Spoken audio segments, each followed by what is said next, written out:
All right, let's get right into it. Today we're going to break down a story called The Absolute Response. It's all about a city that's held in this perfect, totally suffocating stasis. And, what happens when that stasis completely shatters? So, the story immediately drops us into this world that's defined by a sound. A sound you can't quite hear, but you can always feel. It's this constant pressure, this background hum that isn't just noise. It's like the sonic concrete that's holding their entire reality in place. And this is the magic number, 47 hertz. It's the frequency that keeps the city and everyone inside it in this state of perfect harmonic resonance. It's the sound of control, the sound of stability, and, as we're about to see, the sound of suppression. So first, let's really explore this world without growth, this place where that constant hum has basically declared that society is, well, finished. And this isn't just an idea, it's a visual reality. The city is literally gray, a specific mandated shade of metallic silver. It's a society so obsessed with order that it has stamped out all biological unpredictability. They've even removed all the plants. It's a world that's just suffocating under the weight of its own complete history. So how do they enforce this stagnation? With this, the Great Recursive Index. Just try to imagine a database so complete that any new thought you think you have is really just a recurrence of some pattern that's already been recorded. Creativity is literally impossible because every single gesture has already been performed, every emotion already indexed and filed away, nothing is new. But that kind of perfect stasis, it can't last.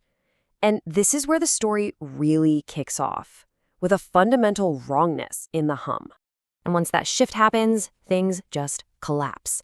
Fast. At 3:47 a.m., the frequency wavers. By 4:03, the monitoring station is pure chaos. And just 40 minutes after that, the walls themselves, they start broadcasting memories. The city isn't just breaking, it's remembering everything it was forced to forget. So buried deep in the city's archives, our protagonists find this word, Viriditas. It's from some ancient protocol for a possibility no one even thought was real. And it's not just greenness like the color. It means greenness as in vitality, as in growth, the very biological force the city tried so hard to eliminate. And with that word comes this stark warning in all caps that just completely flips the script. The problem isn't how to stop this change, the problem is how to channel it. Suppression? That's not even an option anymore. And this leads to the critical choice, the real heart of the story. Do you try to suppress the change, or do you embrace the absolute chaos? I mean, suppression is the logical choice, right? It's what they've been trained their entire lives to do. But that warning says that'll only make things worse. Amplification, though, that's a total act of faith. Or maybe desperation. They choose to open the floodgates. The moment they do it first, there's just this devastating silence. The background hum of their entire lives just vanishes. And into that void comes a scream, but not a sound. It's described as a scream with substance. The concrete cracks wide open, and this impossible green light just pours out. The city is waking up. And of course, this transformation has a timeline. The system gives them 47 minutes until full emergence. There's that number again, 47. It's like the ghost that haunts the city, turning from a symbol of control into a countdown to rebirth.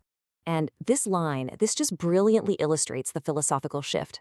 The gray city was all about optimization, about efficiency, but the forest that's reemerging, it's the exact opposite. It's excessive, it's messy, it's extravagant, it exuberates.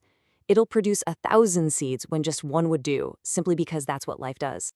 So what does this new world even look like?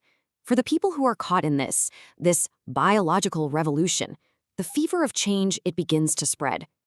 This is really the central question of the story's second half.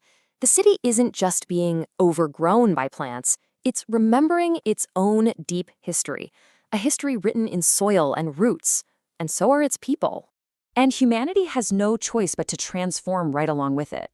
People start changing physically, their hair turns green, their skin gets tougher, more suited for this new world. Language, which is really a tool for separation, it starts to fail.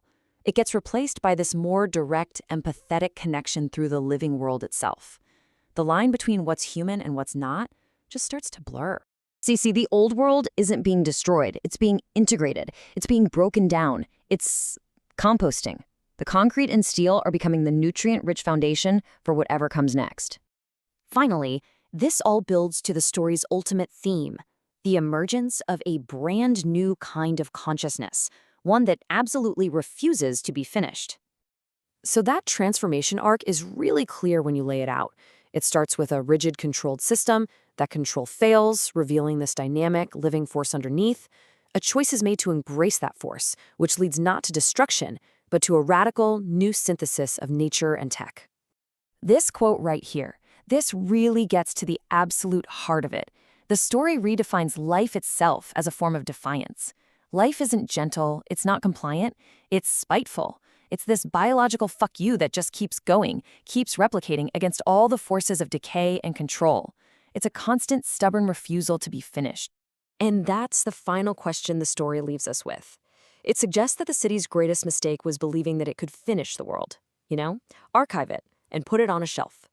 But true vitality, it argues, lies in embracing the process, the uncertainty, and the endless, beautiful, and, sometimes terrifying act of becoming.